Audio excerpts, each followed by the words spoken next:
I think one of the things that used to frustrate me the most about um, spirits, and what I mean, like interacting with spirits constantly, and this doesn't just apply to the spirits, it also applies to my other DID headmates, as there is overlap for our specific system, the way that we view it. But one of the things that used to really frustrate me is that I would really, really want to like hold or hug or touch the other, I guess, people, and I couldn't because I only have one body and also they're immaterial, like just living ideas or consciousness without that feels disembodied, and it's sort of like an abstract just voice that would be talking to me or speaking to me, and I would feel really frustrated because I'd really want to be able to hug these voices. I wanted to be able to hug them, I wanted to be able to touch them, I wanted to be able to have that component that is just missing.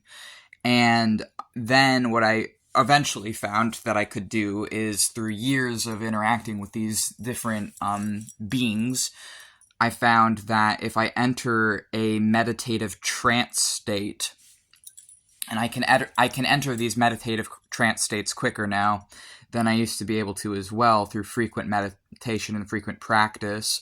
If I enter these altered states of consciousness through meditation, then when in that, I'm able to much more easily experience these beings, and I can actually hug them and hold them and interact with them in that way. And I think that was something that really frustrated me, was that I wasn't able to touch them, and I wanted to be able to.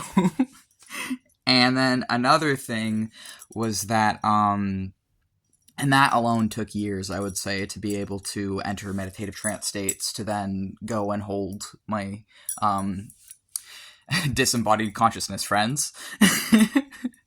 And then the other thing was that another thing I learned how to do as part of my, I guess, witchcraft is I learned how to channel spirits through my body, but I also learned how to channel spirits into objects and enchant objects with those spirits.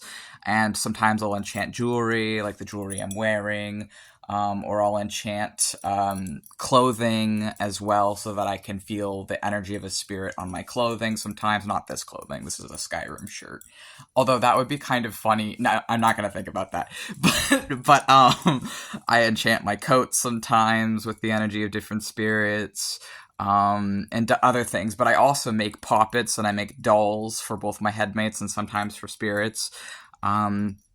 And then I also can put the energy of them like in things that I can hold, and then I can hold those objects. And for a while it didn't really feel the same as like holding another person, but I feel like with enough practice and the better I get at like transmuting the energy, that it feels more like holding another person, sort of. And then another thing that this is really useful for is one of the methods that I found for dealing with destructive spirits or unbalanced spirits or hurting spirits is that I could take the hurting or lashing out spirit, and I could put them in an object, like a soft object, and then I could direct loving, kind, healing energy towards the object and just sort of like very strongly and continuously be projecting my own love and healing energy towards them. And then what would happen is the more destructive or unbalanced spirits would actually transmute into their balanced form or into a balanced healed form over time, and I would actually be able to help heal them. And one of the things I've found is that a lot of the spirits that people are afraid of are actually just hurt people. They're not necessarily like evil people, they're just hurting people, and someone needs to help them, and sometimes they're not able to help themselves. And so if I'm able to help them by giving them loving and kind energy, if that's enough to transmute them into something beautiful and balanced, then I can do that. And I've seen it happen again and again and again. These scary, destructive, unbalanced entities that are just sort of the part of how I see it is like maybe darker parts of the collective subconscious is one of the ways I view those ones. Sometimes they're ghosts. Sometimes they're sort of like shattered people.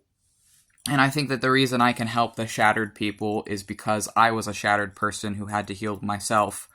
And I was a shattered being where my spirit broke and I had to put the pieces back together alone.